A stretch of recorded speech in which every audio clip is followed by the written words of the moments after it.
Section 1. Hello, this is land transport information at Toronto Airport. How may I help you? Oh, good morning. I'm flying to Toronto Airport next week and I need to get to a town called, Milton. Could you tell me how I can get there? Milton, did you say? Let me see. I think that's about 150 miles southwest of here. In fact, it's 147 miles to be exact.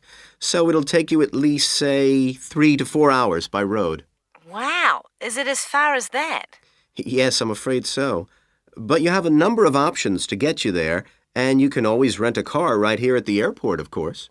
Right. Well, I don't really want to drive myself, so I'd like more information about public transport. Okay. In that case, the quickest and most comfortable is a cab, and of course there are always plenty available, but it'll cost you. You can also take a Greyhound bus, or there's an airport shuttle service to Milton. I think for that kind of distance, a cab would be way beyond my budget. But the bus sounds okay. Can you tell me how much that would cost? Sure. Let's see, that would be $15 one way, or $27.50 return. That's on the Greyhound. Ah, that's quite cheap. Great. Whereabouts does it stop in Milton? It goes directly from the airport here to the city center, and it's pretty fast. But you have to bear in mind that there is only one departure a day, so it depends what time your flight gets in. Ah, of course. Hang on. Oh, we're due to get there at 11:30 a.m. Too bad.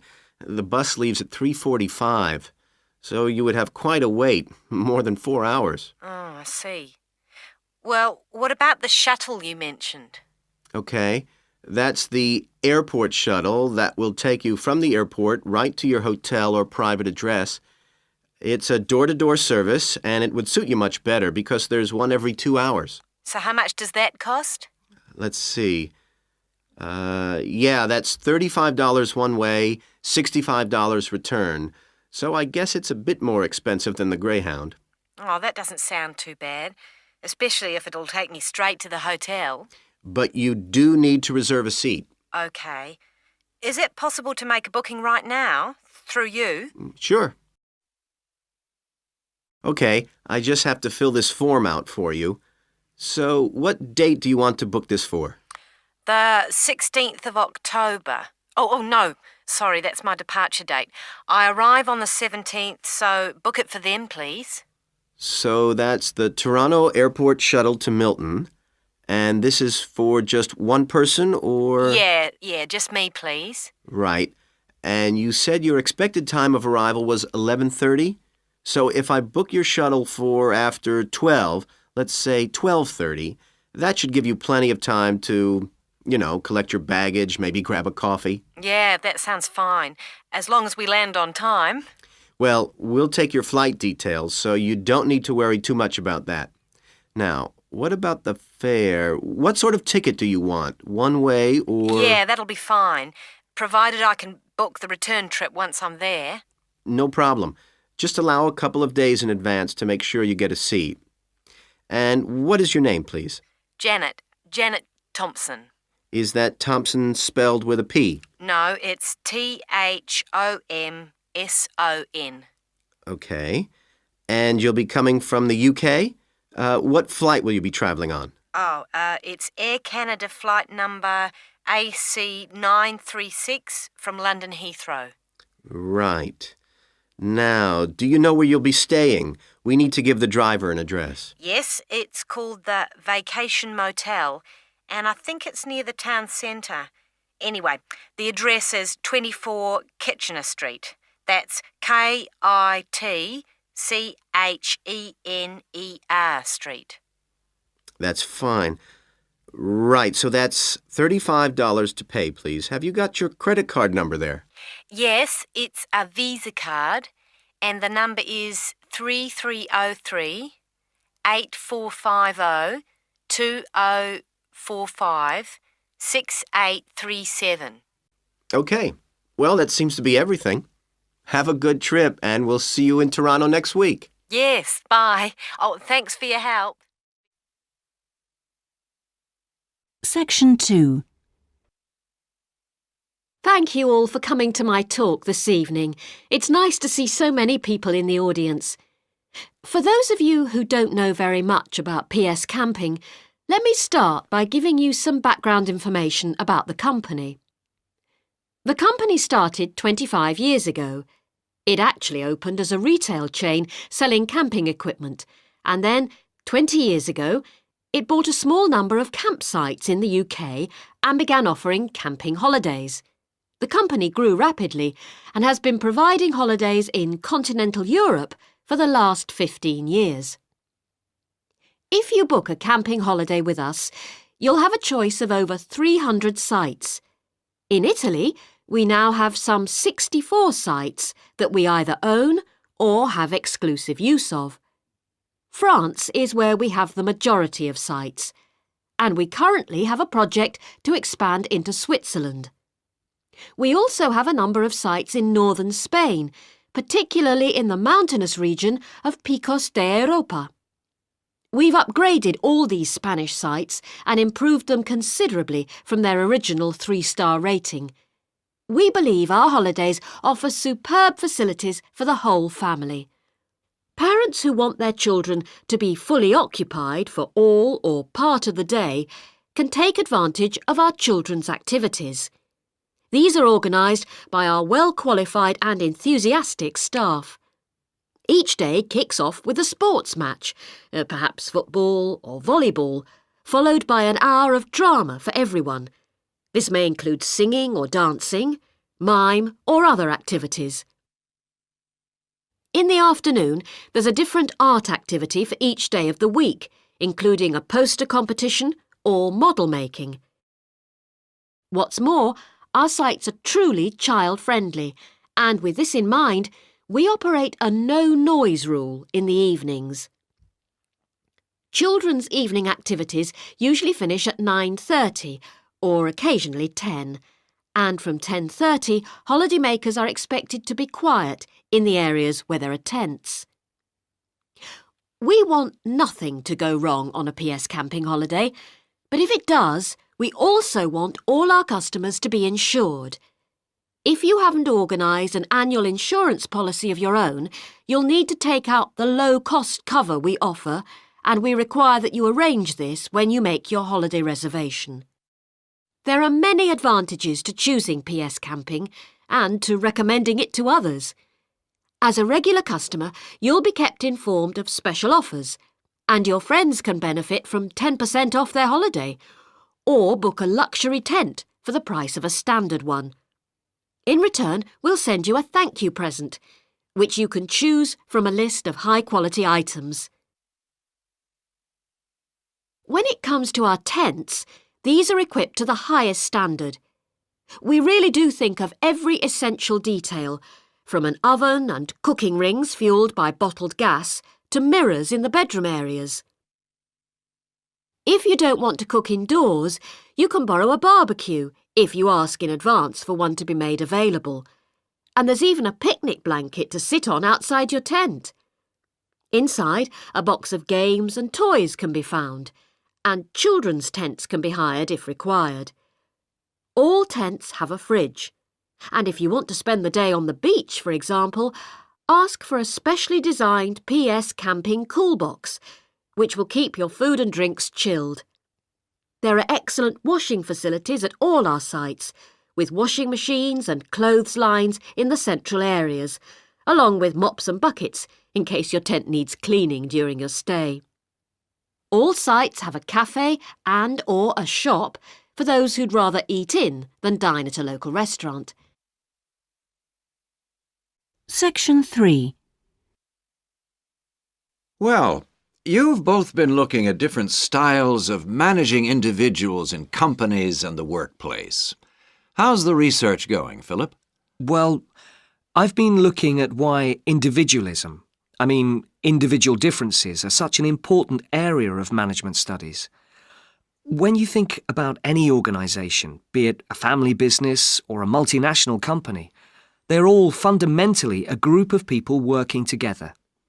But it's what these individuals contribute to their places of work that makes you realise how important they are. Of course, they bring different ideas, but it's also their attitudes and their experiences of learning.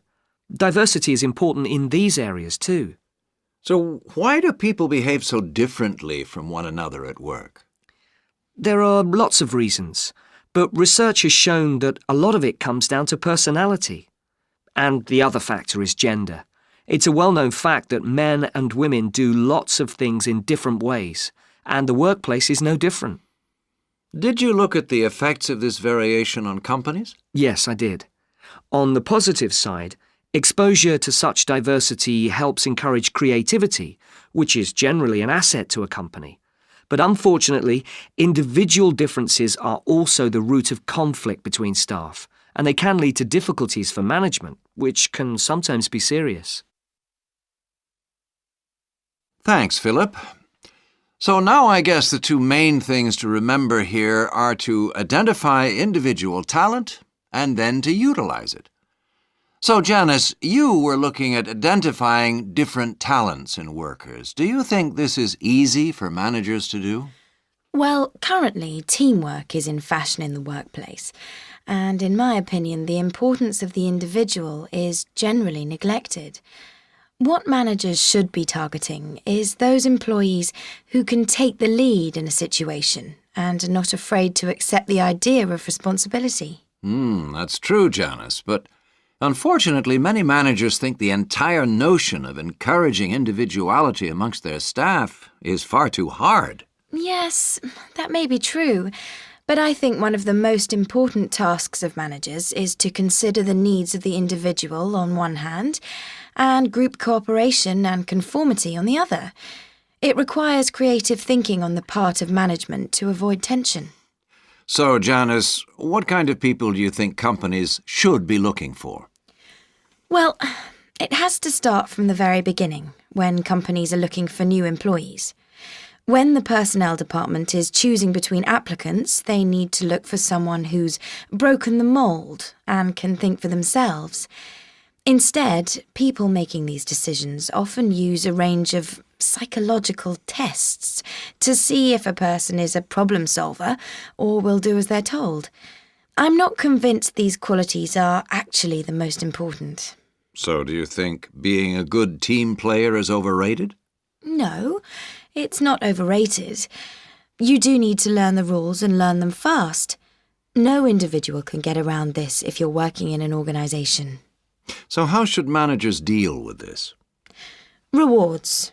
When an individual demonstrates the behaviour the organisation expects, some kind of incentive can be given. What's important here is that this happens right at the beginning, so new recruits learn the rules of the system immediately. Also, the incentive should be something the individual actually wants, and this isn't always just money. To come back to you, Philip, you were saying that recognition of good performers is essential. Now, what else should managers be looking for? Well, managing people means you not only have an understanding of your employees, but you also recognise the culture of the organisation. In fact, for some organisations, creativity and individuality may be the last thing they want to see during working hours. Very true. Yes, but managing people isn't as easy as it looks. For example, change in the workplace can be quite tricky, especially if there's a need to increase profit. And at times like these, managers may have to give priority to profit rather than individual staff needs. Yes, and that creates difficult situations for people. Yes, but what's important is that managers are able to deal with quite high levels of personal stress. During times of change, they should be thinking not only about the strain on their staff, but take time out to think of themselves. Absolutely. So, what are the implications of that? Section 4. Good afternoon, everyone. This is the first seminar in preparation for our archaeological fieldwork in Namibia. We are fantastically lucky to have received partial research funding for this trip from our institute, so I shall expect 200% attention and participation from you all. First, in this seminar, I'm going to give a brief introduction to contemporary research on rock art. And in the second part, I'm going to give you some do's and don'ts for our fieldwork trip in April. So please listen very carefully. I'm first going to focus on the interpretation of rock art in Namibia. We are very fortunate to be going to an area where you can find some of the most important sites in the entire world. And I hope to show you how easy it is for everyone to make mistakes in looking at cultures which are different from our own, the first and most important lesson we have to learn. In Namibia, there are both paintings and engravings. That's where the surface of the rock is cut out. Many of the engravings show footprints of animals, and most scholars used to think that the purpose of these was simple and obvious. This rock art was like a school book with pictures to teach children about tracks, which track belonged to which animal, giraffe, lion, and so on. But there were some mysteries. First, when you look at a typical Namibian painting or engraving, you see the tracks are repeated. There are dozens of tracks for the same animal. You'd expect just one clear illustration if the reason, the aim, was to teach tracking. Now, there were two more problems. Why are some of the engravings of animals very accurate, as you'd expect, all clearly identifiable, and others quite unrealistic? And another mystery. Some of these unrealistic animals, that's in the engravings, seem to be half human. Some, for example, have got human faces. Many researchers now think that these were pictures the wise men engraved of themselves. They believed they could use magic to control the animals they had drawn, so the hunters could then catch them for food.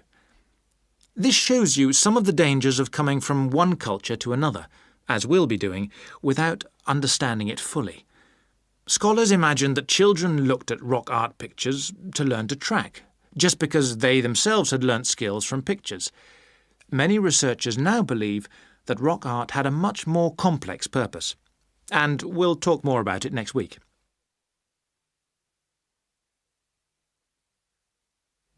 Now, before I invite you to join in a discussion in this second part of the seminar, I'd like to make some very important points about our fieldwork, and in fact any field trip to look at rock art. We're going to a number of sites, and we won't always be together. The single largest problem faced by people who manage the sites is, yes, I'm sure you've guessed, damage caused by visitors, even though it's usually unintentional. Whenever you do go to a site, don't forget you can learn many things from observing at a distance, instead of walking all over it. This can really help to reduce visitor pressure. People often say, well, there's only 2 of us, and just this one time. But maybe thousands of people are saying the same thing. And then some basic rules to guide you. We'll have our own camp near a village, but remember never to camp on a site if you go on your own. It may be disrespectful to the people of that culture, and certainly don't make fires, however romantic it may seem. It's really dangerous in dry areas, and you can easily burn priceless undiscovered material by doing so. So, how are we going to enjoy the rock art on our field trip? By looking at it, drawing it, and photographing it. Never by touching it or even tracing it. Rock art is fragile and precious. Remember that climbing on rocks and in caves can destroy in a moment what has lasted for centuries. So, no heroics in Namibia, please. Try to be extra careful and help others to be too. Oh, and lastly, please don't even move rocks or branches to take photographs. You should leave the site intact. I'm sure I can rely on you to do that. Well, that's about all I want to say before today's first discussion. But if you have any questions, please ask them now. Oh, and don't forget you'll find some fascinating information about worldwide sites on the internet. Right, first question then.